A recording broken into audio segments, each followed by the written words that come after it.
The views and opinions of this program are those of the hosts, guests, and callers. There is substantial risk of loss in trading futures and options, which you should carefully consider prior to trading. Well, as we closed out the week on Friday, we saw a little bit of late session support in soybeans and soybean oil once again after a strong day Thursday. It was quiet in the corn market, pressure in the wheat trade, some moderate losses in the livestock sector, and a heavy down day in stocks as well. Of course, a lot of folks are gearing up for USDA's reports on Monday. Plenty for us to talk about. Joining us for analysis, Bryan Doherty, Senior Market Advisor with Total Farm Marketing. Bryan, good to catch up with you as always. Hope all is well in Wisconsin. Yes, sir. Thank you, Jess. It is good to catch up with you. All is as well as I think it can be. We could use in parts of the state more moisture as we head towards spring, but yeah, going okay. Nobody ready to jump off a cliff yet. It's only March 28th, so we'll see what Monday brings, though. I was going to say Monday could be an interesting day. You know, we've hyped this up to no end, I would say, and now I think it's just a matter of, you know, let's get the numbers from USDA. Let's see what they have to say. Let the markets digest them and kind of go from there. That's really all we could do at this point, right, Bryan? Yeah, that's it. I mean, the numbers are going to come out. Life will go on. It'll be 11 o'clock Central when they come out, and then there'll be old news sometime after that. And then the market will focus on other elements that may be important, and that is tariffs, weather, South America, political relations, on and on. So everything keeps moving forward. I think to your point, it's been really talked about a lot this week. Expectations for higher corn acres, Jesse. I don't think that's a shocker. The question is, where's the surprise? So there's one or two areas that's going to be a surprise. Either they're not going to come out nearly as high as people expect, which is probably 3 million to 4 million more, or they're going to come out a lot more than that. Anything in the middle, it's old news. The market then focuses maybe on just, what does it look for planting progress? Is the drought monitor map something that's shrinking or getting a little bigger? Some nice rains this week in parts of the Midwest. And then again, a reiteration of what dry weather feels like in areas that didn't get the rain, or they're trying to plant some spring wheat and it's dry. And so we're back to weather, and that's where the rubber's going to hit the road. Of course, the real critical weather probably for U.S. crops is, June 15th, August 15th, but spring is important, and don't lose sight that Brazil has to have good weather to finish out the growing season and mature season to the safrinha corn. You know, you bring up weather, and I think it's such a good point because we get talking about acreage and tariffs and more, and I feel like we've stopped talking about weather to some degree in these grain markets. Do you believe that we do or we do not have weather premium built into these grain markets right now? Well, let's just work some numbers. So if we do plant, if the marketplace, the farmers plant 3 to 4 million acres of corn, let's just say 4 million acres of corn, and the USDA yield at 181.5 from the outlook meeting holds, that'll grow the carryout close to 2 billion bushels. That probably suggests December corn has a target on its back, $4 or less, maybe 375. So there is some weather premium into that. When I say some, if I took 50 cents down from, we were trading really around 440, and that percentage change, 8-9% drop in value. So there is some weather premium. There's some weather premium in beans if we come through the whopper of a crop. But I'll tell you, I really need to encourage the end users to think the other way.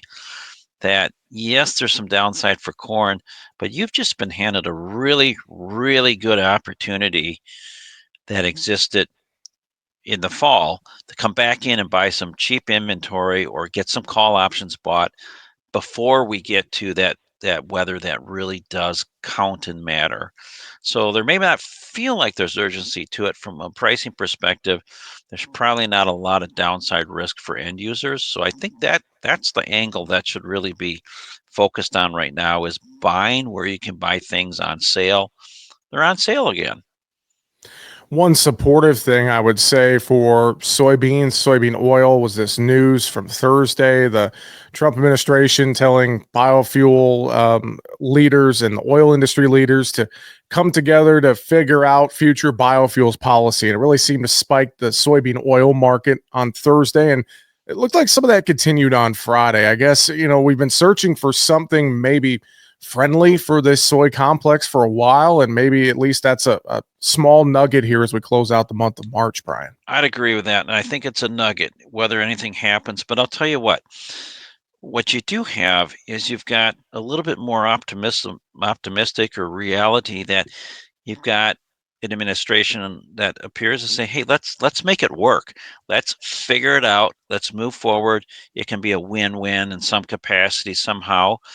And why not? Why does it have to be one or the other, right? How does it so maybe it's just kind of refreshing to see maybe that sort of can do attitude and make change rapidly. And whether you agree or disagree with the administration or with some of the things President Trump says, action begets action. So we're at least seeing some action, right or wrong. And complacency begets complacency, and that often leads to ambiguity down the road. So we'll see what happens, but I think the mindset is there to figure it out. And the way the bean market responded, it's a market that's starving for good news. And we saw quickly that, boy, you can talk about world supplies heavy, but it didn't take long for some buyers to jump on this and push the bean market yesterday and then again today. Wheat complex, again, pressure there to kind of close out the week, especially HRW futures. Tough day there Friday. Any big notes for you in the wheat trade, Brian? Yeah, just disappointment. You got a market that when you look at sort of the world production in some of the droughty areas, Ukraine, Russia, maybe some improved weather there, maybe some improved weather for the US, but boy, that market again it rallies and then hits the wall and just slides right down. Really disappointing. A lot of technical selling, a lot of sell stops triggered this week. Um, Export sales were not very impressive for U.S. Single digits this week. Actually, last week, but announced this week. So I'm going to say disappointing that it just to me it doesn't look like the world numbers warrant downtrending prices at these levels. The market should be consolidating, and actually, I think starting to ration in some inventory potential issues with harvest and growing season and whatnot. And instead, we're seeing the opposite. Just a real disappointment there. Really be important to see if we can't get U.S. prices, which appear competitive on the world market, to kick in and really result in sales. How about over in the protein complex? Let's talk about cattle and hogs. We finished them moderately lower across all three futures complexes on Friday. Hogs had a fairly, I'd say, bullish quarterly hogs and pigs report from Thursday. It didn't really capitalize on it. What's your take on that, and what you're seeing to round out the week in the cattle and hog complexes? Yeah, I'm like a parent. I don't know and you're disappointed in which child. I don't know which child I'm most disappointed in this week because they both have great potential. Wheat fell flat on its face, and the hog market had a nice report, a great start. Got out of the chute with a nice gain this morning and just ran out of gas. And I think it's indicative that the bigger concern is that where's an equilibrium price for hogs. So when you look at the summer months, a few weeks ago or months ago, we're trading at 105, right? Looks bullish, and the market looks like it wants to break out to the top side when you look at beef prices and the competition there. Yet on the other hand, the hog market just can't, after jumping $2 this morning and then finishing 40 lower in June. That's not all that impressive, and again, disappointing, but no real chart technical damage. We're in the same price range that we've been here for the last several sessions, just more toward the low end. Uh, the nearby cash index price, which just surprises me that we can't get a little bit more demand cycling through there when you look at the price of beef where it's at. And a beef, very volatile week, big reversals last Friday, down early in the week, up midweek, not a great close today. Maybe it's a Friday, maybe it's just getting tired. export sales down. I had beef export sales, 22% lower this week, announced from last week, and then 43% down from the previous week. So tells me that sector may be running out of gas or emotion. Time to use puts in cattle and in hogs. I think time to just be patient. Good stuff as always, Brian, as we close out the show and thinking about just preparing for all the stuff that's going to be thrown at the market in the week ahead. What would you leave folks with for final thoughts today? Yeah, so Monday the reports come out at 11. As we indicated, we'll have numbers after that. If you're concerned, talk to your advisor before the report. There's short dated options. There's things that you could put in play to shift risk. If you're and so I spend a lot of time reading things, analyzing things, looking at numbers.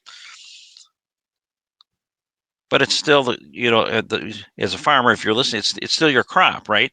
So I can tell you what I think the report's going to do, but if your instinct as a farmer is telling you to do something, follow your instinct. More times than not, it is. These are big reports and could have big implications. As I said in corn, I think there's going to be one of 3 events, kind of neutral, much more acres than expected, or the report's just not going to indicate farmers are planning switching much. Just be prepared for any of those. And I guess that's the real key, is just strategically be ready, be prepared, use the right tools for the right time and your risk tolerances and your goals. Brian, if people want to reach out to you there at Total Farm Marketing and have a conversation with a trusted advisor like yourself, what's the best way to reach out? I would ask a phone call, Jesse, and thank you, by the way, 800-334-9779. Ask for Bryan with a Y if you want to talk to me. Otherwise, I got a great team. Email Bryan with a Y at totalfarmmarketing.com. So it's Bryan at totalfarmmarketing.com. Throw me your questions or concerns, and I'll do my best to answer as quickly as I can. Well, we'll all try and get a little extra sleep over the weekend ahead of the USDA reports on Monday. Maybe watch some college basketball while we're at it, too. Bryan Doherty with Total Farm Marketing. Always good to chat. Thanks for joining us today, sir. We'll talk to you soon. Jesse, thank you. Much appreciate the opportunity. Make sure to subscribe to the Market Talk YouTube channel. You can watch our latest interviews with top market analysts in the country, find bonus content, and much more. It's easy. Just go to youtube.com/@MarketTalkAg and hit the subscribe button. Or you can search for Market Talk Ag on YouTube.